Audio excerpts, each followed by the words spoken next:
বাজেটে সঞ্চয়পত্রের মুনাফার উপর কর বাড়ানো হয়নি, বরং অতিরিক্ত অর্থ ফেরত পাবেন করদাতারা। ইআরএফ আয়োজিত অনুষ্ঠানে একথা বলেন এনবিআর চেয়ারম্যান আব্দুর রহমান খান। বলেন, চাপ থাকলেও বাজেটে কালো টাকা সাদা করার সুযোগ দেয়নি এনবিআর। আগামী অর্থ বছরে তামাক, বিড়ি ও সিগারেট থেকে 50,000 কোটি টাকা রাজস্ব আদায় করা হবে বলেও জানান আব্দুর রহমান খান। আরও জানাচ্ছেন মইনুল হাসান। শুল্ক ও কর কাঠামোতে ব্যাপক রদবদল এনে 2026-27 অর্থ বছরের বাজেট দেন অর্থমন্ত্রী, যেখানে নবায়নযোগ্য জ্বালানি, বৈদ্যুতিক গাড়ি, ওষুধ, কৃষিসহ নানা খাতে দেয়া হয় ব্যাপক কর ছাড়ের প্রস্তাব।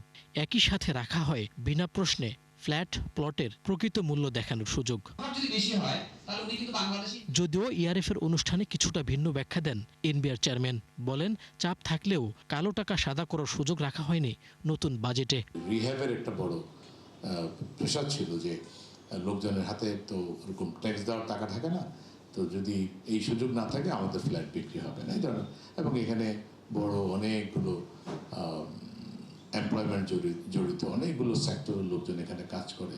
সো এই সেক্টরকে বুস্ট আপ করার জন্য এটা দরকার। বাট আলটিমেটলি সরকার বলেছে, শুরু থেকেই বলেছে যে না, আমরা কোনো ব্ল্যাক মানি হোয়াইটিংয়ে কোনো জায়গায় যাব না। সো আমরা এই ধরনের কোনো সুযোগ দেই নাই। বাজেট পেশ করার পর থেকে সঞ্চয়পত্রের মুনাফার উপর উৎসে কর বাড়ানো নিয়ে আলোচনা হয় নানা মহলে। এনবিআর চেয়ারম্যান বলেন, এই হার আগের 10% আছে, বরং উৎসে করের পরিবর্তে তা বিবেচনা করা হবে আগাম কর হিসেবে। ফলে অতিরিক্ত অর্থ ফেরত পাওয়ার সুযোগ থাকবে গ্রাহকদের। এ সময় স্বর্ণ বিক্রি থেকে আয়ের উপর 15% কর বসানোর সমালোচনা করেন এই বিশ্লেষক। আপনি যদি 100টা রিটার্ন দেখেন, 100টা রিটার্নে দেখবেন 10 ভরি গোল্ড দেওয়া আছে, ভ্যালু কি দেওয়া আছে, আননোন অথবা জিরো। তাহলে স্যার আপনি যখন একটা রেজিমে যেতে যাচ্ছেন, যদি ক্যাপিটাল গেইনে আনতে চান, তাহলে তাকে একটা সুযোগ দেন যে হ্যাঁ ঠিক আছে, যে অ্যাসেটগুলো আপনার ডিসক্লোজ হয় নাই, এখন থেকে আপনারা ডিসক্লোজ করা শুরু করেন ফেয়ার মার্কেট ভ্যালুতে।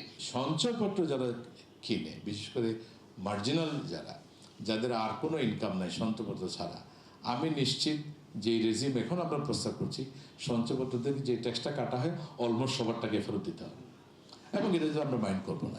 এনবিআর কর্মকর্তারা জানান, খুচরা পর্যায়ে 1002 টাকা উৎসে কর বসানোর ফলে কমপক্ষে 1 কোটি করদাতা জালের আওতায় আসবেন। পণ্য বিক্রয়ের ক্ষেত্রে অগ্রিম কর সংগ্রহ, এইটা হচ্ছে আমাদের ট্যাক্স বেস বাড়ানোতে হেল্প করবে।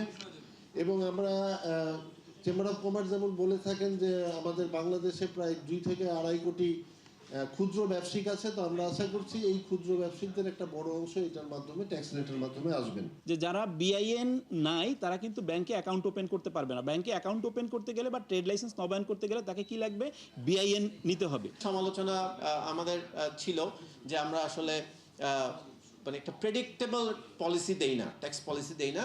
এই জায়গাটা থেকে আমার মনে হয় এবার ভ্যাট বলেন, কাস্টমস বলেন, ইনকাম ট্যাক্স বলেন, আমরা সব প্রত্যেকটা ডিপার্টমেন্টে বেরিয়ে এসেছি। আগামী অর্থ বছরে স্বয়ংক্রিয় অডিট কার্যক্রম বাড়িয়ে বাড়তি রাজস্ব আয় করার কথাও জানান এনবিআর চেয়ারম্যান। বলেন, সিগারেট, বিড়ি ও তামাক পণ্য থেকে রাজস্ব আয়ের লক্ষ্য 50,000 কোটি টাকা। মইনুল হাসান, 71, ঢাকা।